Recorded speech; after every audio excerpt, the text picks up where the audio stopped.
everybody, this is Rolfdenver and I'm here to give a video of the Durston X-Mid 2-person pro tent in this beautiful location, which is the basin of Lake Ann on the collegiate west portion of the Colorado Trail. So here is the tent. It's flopping around a little bit on purpose. I've taken out some of the stakes because I'm letting it dry out.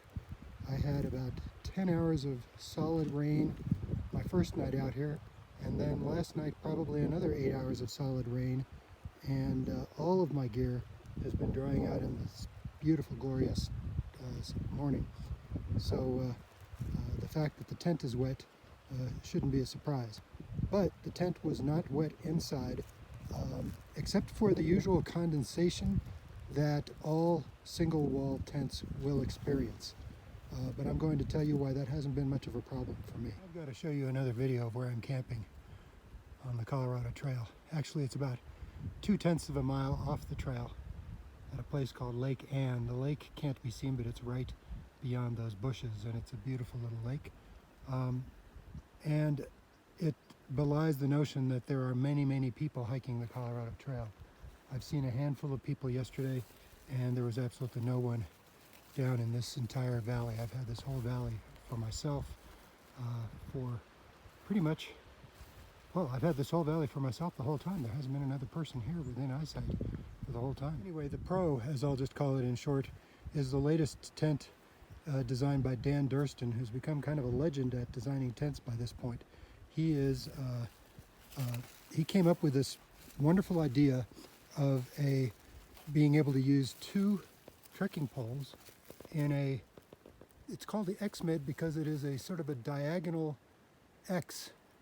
So the tent is perfectly square on the outside, which makes it extremely simple to pitch. You just have to figure out, a square, and you can do a little adjusting if need be, but I hardly ever need to do any adjusting.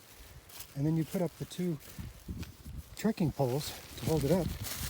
And then the inside is kind of a diagonal, so it gives you a large vestibule on both sides.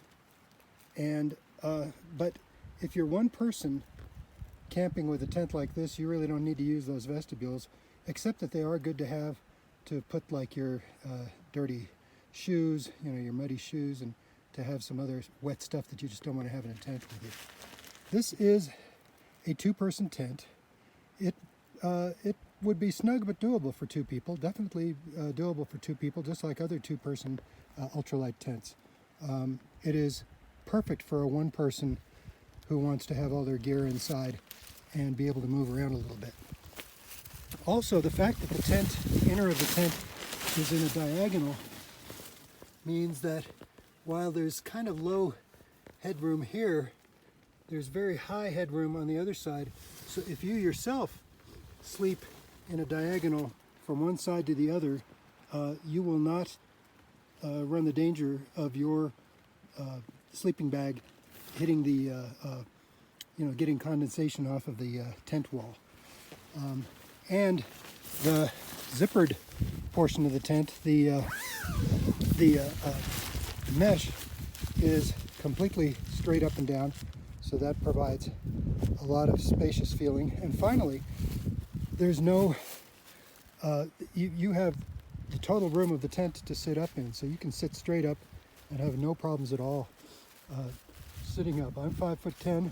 I use a long quilt, and my quilt has not been in danger of getting condensation from the tent itself, or from the walls of the tent itself. I've been the owner of a previous Durston tent, the X-Mid 1-person, and so with the 1-person, if it's really wet and there's condensation on the fly, you can take the fly off of the body, and then you can take the fly off of the body of the tent, and then you can just carry the fly on the outside of your pack, find a convenient spot to dry it out, and you can pack the inner tent, which should be dry, especially if you use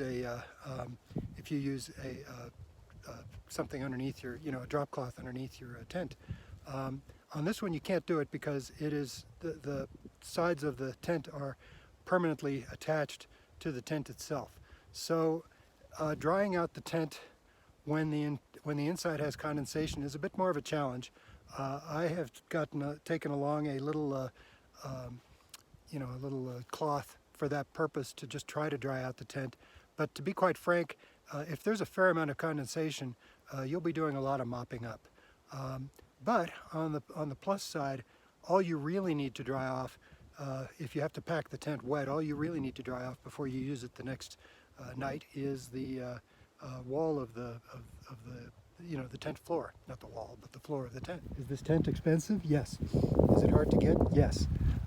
For me, the expense is worth it because I'm 64 years old and I need to save all the ounces I can on my back, even if I'm not always successful in saving the ounces on my own body, but that would probably help too. But on the tent, it's important to have a nice lightweight tent. This tent comes in without the stakes at 20 ounces, which is pretty terrific for a two-person tent, and especially with all the features it's got. It has tremendously fast ability to stake it out and put it up while keeping the interior dry. Last night I put it up in a downpour and I was able to instantly figure out which side was which, so I could just lay it out, lay out the four corners, stake them down. In a matter of about 2 minutes the tent was up. The tent is held up by my trekking poles, and here's a couple of nice little things that Dan Durston and his team have done. Okay, they've got the little vent here, which is probably good so I don't suffocate, but it's not going to do that much for condensation. But the real purpose of this little hole here, I think, is that that's what you stick your poles through to raise up the tent. You put your poles up through that, and then the handles stay up on top so that, for one thing, marmots and stuff like that can't get to the handles and they don't get dirty. And then the other side down here has a little piece of material around it that you can, or it has a little band on it that you can put through the bottom of your pole so that it keeps the tent, it keeps the floor nice and tight, and it makes it extremely easy to zip and unzip the door without pulling up the side of the tent wall. Just a nice little touch. A really nice touch is the magnetic holders that hold the door open if you want to have the door open, and that works great. I was wondering if those little magnets would be strong enough, but they definitely are. I saw these two little cords on the inside of the tent, and I was wondering what they were. And of course I figured out later, well, they're just to tie up the fly if you want to have the fly open for additional ventilation. And that's another reason I like this tent, and I like any tent that has two doors. Ventilation. Ventilation will cut down on the amount of condensation, and ventilation will make you feel better. And if there are two of you sleeping in the tent, you won't drive each other crazy by having one person climb on top of the other to get in and out. And frankly, there's no easier way to get in and out of a tent than through the side rather than try to burrow your way out through the top of the tent. The tent also has some additional guy lines that you can use to tighten up the tent and keep it nice and firm in case there's really strong winds. So I've fitted them out with some guy line that actually Durston sells, but any line would work perfectly.